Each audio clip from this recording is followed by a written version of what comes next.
வணக்கம், இது அறுசுவையும் ஆரோக்கியமும். இன்றைக்கி நம்ம சேனலில் டேஸ்டியான கிறிஸ்பியான ரிப்பன் பக்கோடா எப்படி பண்ணுறதுன்னு பார்க்கலாம் வாங்க. ஒரு கப் எடுத்துகிட்டு அதில் நம்ம அரிசி மாவு சேர்த்துக்கலாம். அரிசி மாவு 1 கப் அளவு எடுத்திருக்கேன்.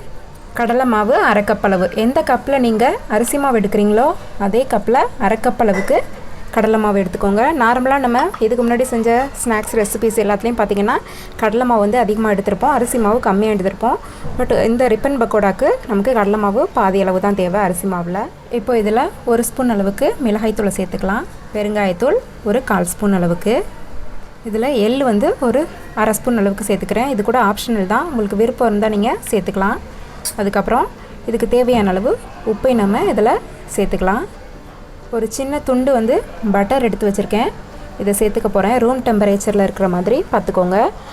உங்கள்கிட்ட நீங்கள் பட்டர் இல்லை அப்படின்னா நீங்கள் எண்ணெய் வந்துட்டு சமையல் எண்ணெய் இருக்கு இல்லையா, அதை வந்துட்டு நல்லா சூடு பண்ணி சேர்த்துக்கோங்க. இதை சேர்க்கும்போது நமக்கு நல்ல கிறிஸ்பினஸ் கிடைக்கும். இப்போது இது எல்லாத்தையும் நம்ம ஒன்றா கலந்துக்கலாம். தண்ணி சேர்க்கறதுக்கு முன்னாடி இது எல்லாத்தையுமே நல்லா மிக்ஸ் பண்ணிக்கோங்க.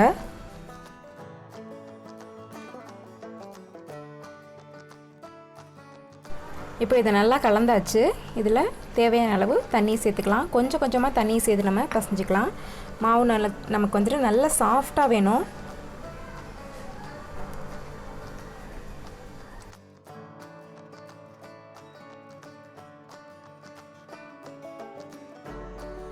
இப்போ இந்த மாவு நல்லா பசஞ்சு எடுத்தாச்சு.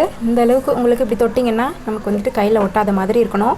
நல்லா இந்த மாதிரி நல்லா சாஃப்டாக பசஞ்சிக்கோங்க.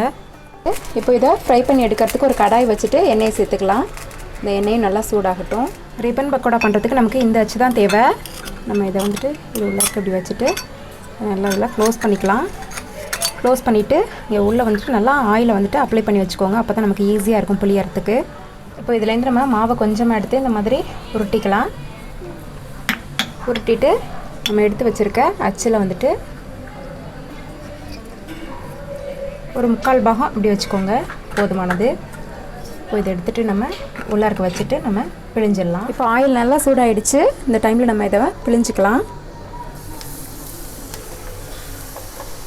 ரொம்ப அதிகமாக பிழிஞ்சிடாதீங்க, நம்ம மேலே மேலே பிழியும் போது சரியாக வேகாது.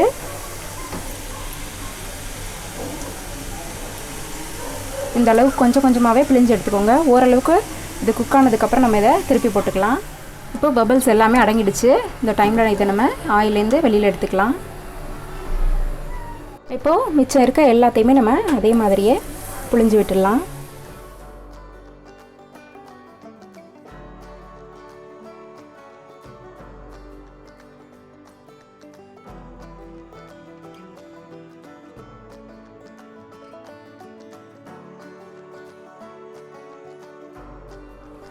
இப்போ பபிள்ஸ் எல்லாமே நல்லா அடங்கிடுச்சு. இந்த டைமில் இதை வெளியில் எடுத்துக்கலாம். இதை நல்லா ஆற வச்சு அதுக்கப்புறம் சாப்பிட்டிங்கன்னா நல்ல கிறிஸ்பியாக முறுமுறுன்னு இருக்கும். எல்லாத்தையும் பொரித்து எடுத்ததுக்கப்புறம் வழக்கம் போல் ஸ்டவ்வை ஆஃப் பண்ணிவிட்டு கார்னிஷிங்காக கொஞ்சமாக கருவேப்பிலையும் நம்ம பொரித்து எடுத்துக்கலாம்.